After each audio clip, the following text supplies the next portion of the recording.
சனி மகா பிரதோஷத்தன்று இந்த 5 பொருளை வாங்கி கொடுங்க. நினச்சது நடக்கும். தீராத கடன் பிரச்சனை தீரும்.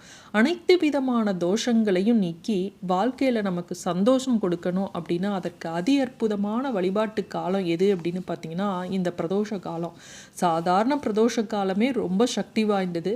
அப்போ சொல்லவா வேணும் சனி மகா பிரதோஷத்துக்கு எவ்வளவு சிறப்பு இருக்கும். ஏன் அவ்வளவு சிறப்பு? சிவபெருமான் ஆழகால விஷத்தை உண்டு தேவர்களை காத்து அருள் செய்து ஆனந்த நடனம் ஆடிய வேலையை தான் பிரதோஷ காலம்னு சொல்லுவாங்க. நந்தியோட கொம்புகளுக்கு இடையில நம்ம சிவபெருமான தரிசனம் செஞ்சோம் அந்த நாளில் அப்படின்னா நமக்கு வேண்டுனது நடக்கும் அப்படின்னு சொல்லுவாங்க. ஜாதகத்தில் எந்த கிரகம் சரியில்லைனாலும் சரி, எந்த திசை நடந்தாலும் சரி, வாழ்க்கையில் என்ன கஷ்டமாக இருந்தாலும் சரி, இந்த சனி மகா பிரதோஷத்தன்று சிவன் ஆலயத்துக்கு சென்று வழிபட்டீங்க அப்படின்னா உங்களுடைய அனைத்து கஷ்டங்களும் நீங்கிடும். சனிக்கிழமையில சனி பிரதோஷத்தன்று சிவ தரிசனம் செஞ்சோம் அப்படின்னா நம்மளுடைய அனைத்து விதமான பாவங்களும் நீங்கிடும்.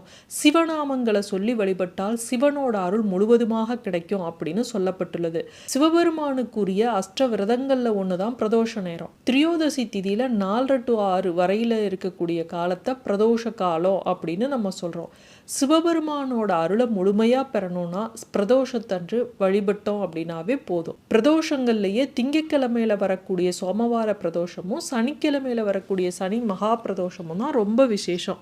அதுலேயும் சனிக்கிழமையில வரக்கூடிய பிரதோஷத்தை சனி மகா பிரதோஷம்னு சிறப்பித்து சொல்வோம். ஒரு சனி மகா பிரதோஷத்தன்னைக்கு விரதம் இருந்து சிவனை வழிபட்டோம் அப்படின்னா 5 ஆண்டுகள் சிவபெருமான் கோவிலுக்கு சென்று வழிபட்ட பலனை நமக்கு கிடைக்குமா. சனி பிரதோஷத்தன்று சிவபெருமானையும் சனீஸ்வரனையும் விரதம் இருந்து வழிபட்டோம் அப்படின்னா கிரக தோஷங்கள், சனி பகவானால் ஏற்படக்கூடிய பாதிப்புகள், 7 தசை, அஷ்டம தசை, இதனால ஏற்படக்கூடிய அனைத்து பாதிப்புகளும் நீங்கும்னு சொல்லுவாங்க. இந்த பிரதோஷத்தன்று அதிகாலையில எழுந்து நீராடி நெற்றியில திருநீறு பூசி சிவநாமங்களை உச்சரித்தபடி இருக்கணும். பகல் முழுவதும் தண்ணி மட்டும் குடிச்சிட்டு விரதம் இருக்கணும். முழுசாக உபவாசம் இருக்க முடியல அப்படின்னா பால் பழம் இதை மட்டும் சாப்பிட்டுட்டு விரதம் இருக்கலாம். மாலையில் சிவன் கோவிலுக்கு போய் நந்திதேவரையும் சிவபெருமானையும் வழிபட்டுட்டு வந்த பிறகுதான் அங்கே தரக்கூடிய பிரசாதத்தை சாப்பிட்டுட்டு விரதத்தை நிறைவு செய்யணும். இல்லை அங்கே பிரசாதமே கிடைக்கல, கும்பலில் என்ன செய்யறது அப்படின்னா அதற்கு பிறகு நீங்கள் வீட்டில் சாப்பிட்லாம். இந்த நாளில் இந்த 5 பொருட்களை சிவன் கோவிலில் நடக்கக்கூடிய பிரதோஷ பூஜைக்கு நம்ம வாங்கி கொடுத்தோம் அப்படின்னா கேட்ட வரங்கள் கிடைக்கும், நினச்சது நடக்கும். அது மட்டும் இல்லை, உங்களுக்கு தீராத கடன் பிரச்சனை இருக்குது, ரொம்ப கடன் கழுத்தை நெருக்கிது அப்படிங்கிறவங்கெல்லாம் இந்த பொருளை வாங்கி கொடுத்தீங்க அப்படின்னா உங்களுடைய கடன் பிரச்சனையானது தீரும். பிரதோஷத்தின் போது நந்திக்கு நடக்கும் அபிஷேகத்துக்கு நம்ம என்ன பண்ணணும்? இளநீர் கண்டிப்பாக வாங்கி கொடுக்கணும். எப்பவுமே பசும் பாலை விட சிறந்த ஒரு பொருள் இல்லை. அந்த பசும் பாலை வாங்கி கொடுக்கணும், தயிர் வாங்கி கொடுக்கணும். இந்த பொருட்களால் நந்திக்கு அபிஷேகம் செய்யும் போது அவரோட உடல் எப்படி குளிருமோ அதே போல் நம்முடைய வாழ்க்கையில் இருக்கும் துயரங்களும் செழிப்படையும். இப்போ 3 பொருளை பார்த்தாச்சு. நந்திக்கும் சிவனுக்கும் நடக்கும் அர்ச்சனைக்கு வில்வம் வாங்கி கொடுக்கணும். இப்போ 4வது பொருள் பார்த்தாச்சு. அடுத்தது 5வது பொருள் அபிஷேகம் அலங்காரம்லாம் முடிஞ்சப்புறம் சிவனுக்கு பூக்கள்ல அலங்காரம் பண்ணுவாங்க இல்லையா. இப்போ நீங்கள் தாமரை பூ வாங்கி கொடுங்க. பொதுவாக தாமரை பூ அப்படிங்கிறது எல்லா தெய்வங்களுக்கும் உரிய பூ, சிவனுக்கு விருப்பமான மலர்களில் ஒன்று. இந்த சனி மகா பிரதோஷத்தன்று எந்த பொருளை நம்ம வாங்கக்கூடாது அப்படிங்கிறத தெரிஞ்சுக்கலாம். பொதுவாக இரும்பு அப்படிங்கிறது சனி பகவானோட ஆதிக்கம் மிக்க பொருள். இரும்பு சம்பந்தப்பட்ட பொருட்களை அன்றைய நாள் கட்டாயம் நம்ம வாங்கவே கூடாது. ஆனால் சனிக்கிழமையில இரும்பு பொருட்களை கோவிலுக்கு தானமாக நம்ம கொடுக்கலாம்.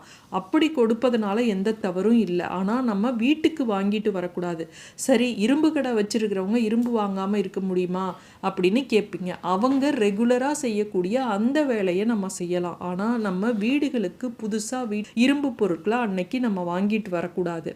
அதே போல் அந்த சனி மகா பிரதோஷத்தன்று ஏன்னா சனிக்கிழமையில வர்றதுனால எண்ணெயை கடையிலிருந்து நம்ம வாங்கிட்டு வரக்கூடாது. சனி நீராடினால் தோஷங்கள் விலகும்பாங்க. அதனால் சனி மகா பிரதோஷத்தன்று நீங்கள் தழை தேய்ச்சி எண்ணெய் தேய்ச்சி குளிக்கலாம், அது தவறில்லை. ஆனால் சனிக்கிழமை எண்ணெய் வாங்கிக்கிட்டு வீட்டுக்கு வரக்கூடாது, அது நல்லதில்லை.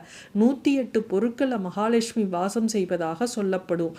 அதில் உப்பு முதன்மையானது. அந்த உப்பை எப்பையும் வெள்ளிக்கிழமையில வாங்கினாதான் நல்ல பலன்களை கொடுக்கும். அதை சனிக்கிழமையில வாங்காதீங்க. அடுத்தது வீட்டை துடைக்கக்கூடிய துடைப்பம். இந்த துடைப்பத்தை வந்து நம்ம சனிக்கிழமையில வாங்கக்கூடாது. அதே போல சனி பகவானுக்கு உரிய எள் இருக்கு இல்லையா, அதை சனிக்கிழமையில வாங்கக்கூடாது. எள்ளெண்ணெய் கொண்டு கோவில்ல அன்னைக்கு தீபம் ஏற்றணும் அப்படின்னா ரொம்ப நல்லதுதான். அன்னைக்கு அதை செய்யுங்க. ஆனா வீட்டுக்கு வந்து அதை நீங்க வாங்கிட்டு வரக்கூடாது.